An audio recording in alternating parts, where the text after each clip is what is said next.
All right, so here's how it works here on a Confession Tuesday. You go to cnykiss.com and you tell us your story. What's going on in your world? We keep it confidential, and we tell the story on the air, and Rebecca gives advice here on the radio for free for everyone. And it's so funny how many people this helps outside of the one person that submits. You know what I'm saying? There are no new problems, right? We can all relate to different types of suffering. And then I really believe that you don't have to get to the place where you've hit a rock bottom in your life to make things better. We can have our lives go from great to excellent, from excellent to extraordinary. It doesn't have to get to the point where everything's unraveling and falling apart. So when people are writing in emails, everyone can relate in some way, which is what I love about this show. All right, so here we go. Dear Rebecca, I'm a 32-year-old and I have been married for almost 10 years. I have 2 amazing children. I have found myself very unhappy in my marriage. I look at my husband and I see a friend, not a lover. He works long hours, and when he's home, his attention is on our children. I've emotionally cheated on my husband by talking to another man and sharing my feelings with this other man. I've never physically crossed the line with this man, though. The desire is there. I feel trapped in my current marriage, as separation, divorce would hurt my children and disappoint our families. All I want is to be happy and to feel like I'm in love again. I feel selfish for wanting to be happy. Thank you. So, first of all, let's just start with the last line of your email. I feel selfish for wanting to be happy. I want everyone to be selfish, but in a way that makes the world better, that makes us better for the people that we care about. Sure. So when I'm talking about be selfish, I'm saying put your needs first so you can be of greater service. I'm not talking about self-absorption, where it's all about me with no regard for other people. That's not what I'm talking about when I'm talking about being selfish. I want you to put your needs first with regard for other people. And I like that you're doing that. You're actually thinking about how your actions will affect others in this email. Don't be afraid to be selfish. Be afraid to be... See, what happens when you're afraid to be selfish, you actually become self-absorbed.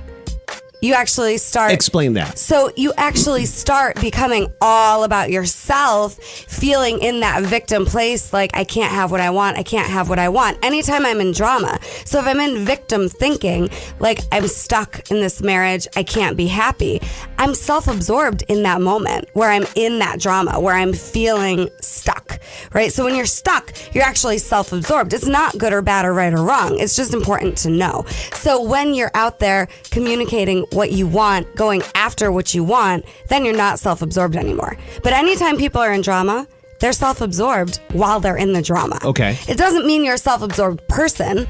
I hit drama all the time too. Everybody does. But with regard to your marriage, be really careful about thinking that fresh love is the magic fix for your relationship. Be really careful about thinking that honeymoon phase is the answer, is the finish line, is where you want to get to in your relationship. Because when we're just in fresh love, everything's the honeymoon, there's not a substantial foundation for the relationship to last on. And it's possible to have the fresh love honeymoon phase without crossing the physical barrier line. Well, so what's possible is to have a relationship that has a solid foundation, that you bring the relationship back to fresh love, and you're also in a place where this relationship can last because you've seen each other's flaws. You've seen each other's human, this is what I do and I'm scared. This is what I do and I'm angry. You've had fights and gotten through it. If we don't have that, fresh love will not make the relationship work. And a lot of people, I have them come into my office all the time. Get me fresh love. Get me fresh love. I had a woman who was having multiple affairs on her husband saying to me, I just want fresh love. Well, the reason they're multiple affairs is because fresh love doesn't last. Right. So we need to have more than that. And I want relationships to have fresh love at the same time. So it sounds to me like what you're doing is looking for fresh love, and if you haven't given your current marriage a chance to repair itself, you don't know if it's possible to have that back with your husband or not.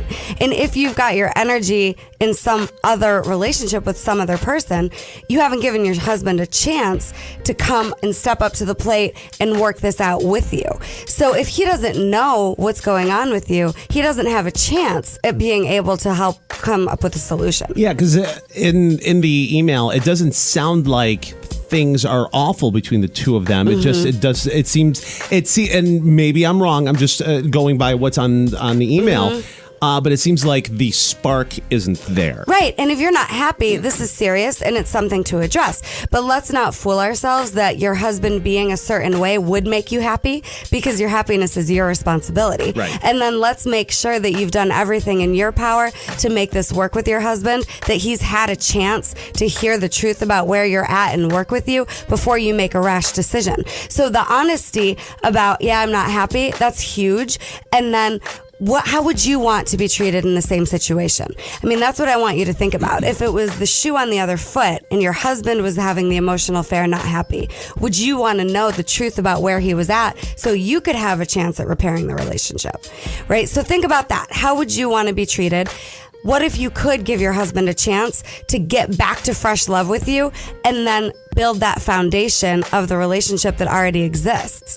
What if that could happen? I see it with couples all the time. They come in, they tell me they're getting divorced, they're for sure about it, and then all we do is look at where have you not communicated, build some foundation, and then start talking about, okay, so yeah, 20 years ago, this is what I wanted. Today, this is what I want. And I haven't told you because I've been scared that you wouldn't want that version of me. Okay. Grow together and then see what happens. If you haven't given each other permission to talk about who I am now, right, we all evolve. Let the relationship evolve too. If you haven't given that a chance, how do you have more? Grow together, and don't expect the other person to be the magic answer that's going to make you happy, because if they're not making you happy, the next person will eventually not make you happy as well. And then finally, if it doesn't work out, don't be afraid of getting divorced or separated. Not the end of the world.